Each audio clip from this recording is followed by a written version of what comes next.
Hello everyone, my name is Alexandra and I am a Plainview Old Bethpage Reference Librarian trainee, and today we will be going over how to access Ancestry.com and a little bit about how to use it. So we're going to start from the Plainview Old Bethpage Library website. To get there, you just need to type in poblib.org, and once you're there, we're going to go to Research, then you're going to go to Databases.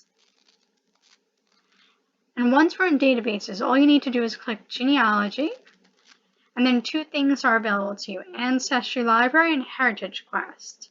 Today we're just going to be looking at Ancestry Library, so just click on that. Since you're home, you're going to have to enter your library card.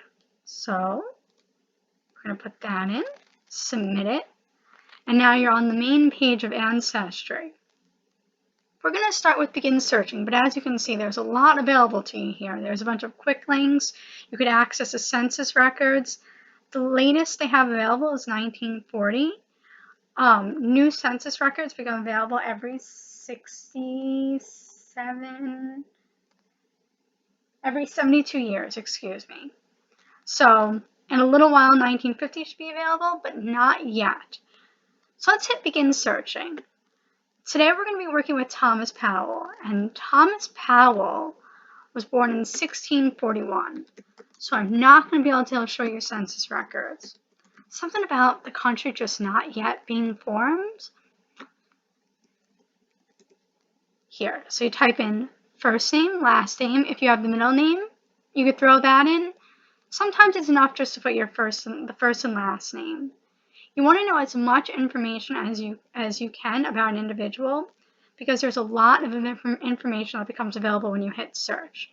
So let's hit search and you'll see. A bunch of records come up. Birth, baptism, and christening records, veteran and prison roll records, marriage and divorce, a lot of records. And if you don't have a lot of information on an individual, it's easy just to get lost.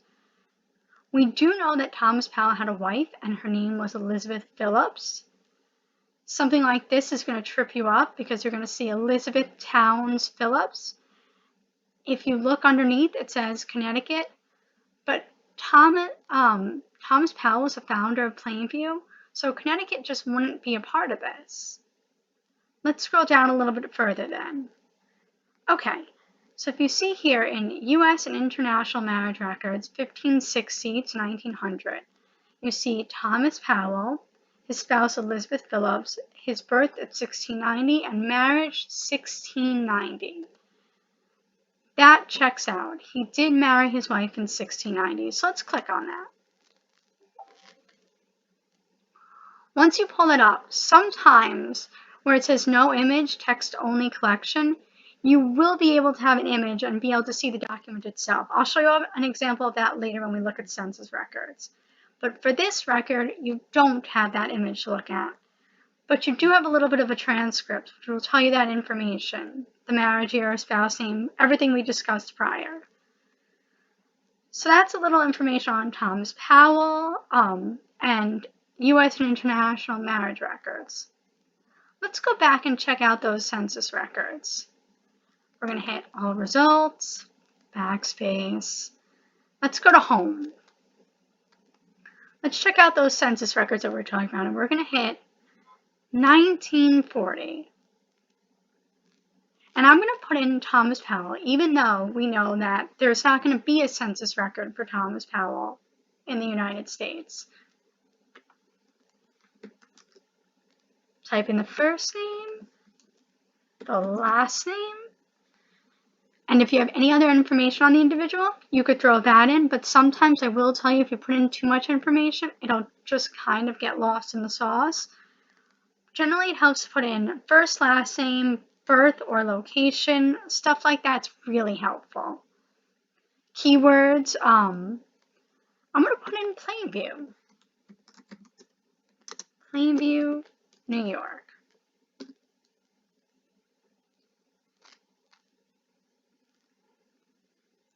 Now, as you can see, because it's kind of vague with the less information you have, a whole bunch of records get pulled up. Buffalo, Troy. Let's see if we can find anything from Plainview.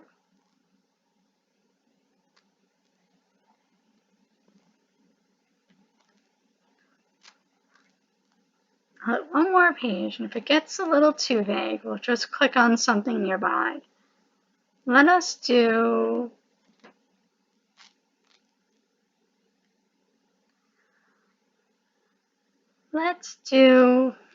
this one.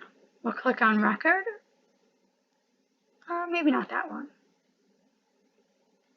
Let's do 1884. That seems a good one. So again, you see the transcript and you see a whole bunch more information than you would have seen otherwise. You could see the names that are included in the household. Quite a few.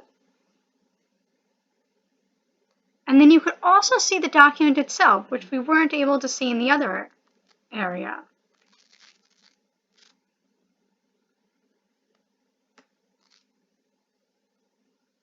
Huge.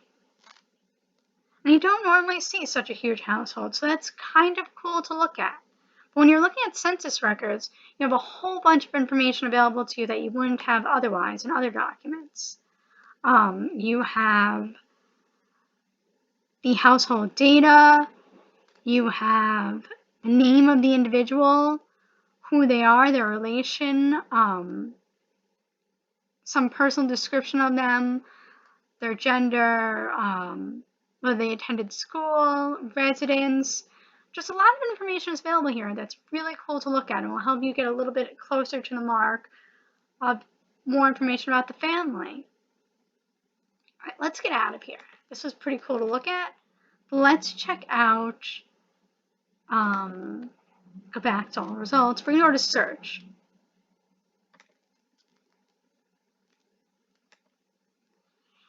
When we hit search, you have all categories, the ones that are most commonly used, and then the card catalog. If you scroll down, you could see just an endless amount of documents that you could click through. Family trees, which is fun. You could check to see if another family member has already created a family tree that you could leapfrog off of. I would suggest verifying whatever information they have to make sure it fits your records. It'll create a cool little discussion with that family member too if you want to have it.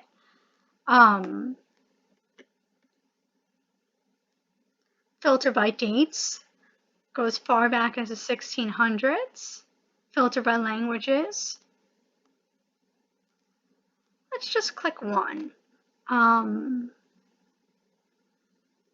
Let's go with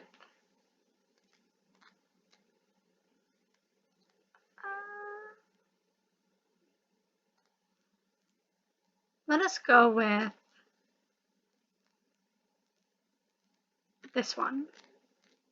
New York Episcopal Diocese of Central New York, church records.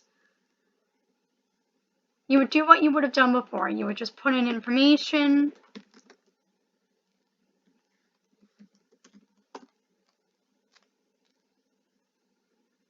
And be able to find more records.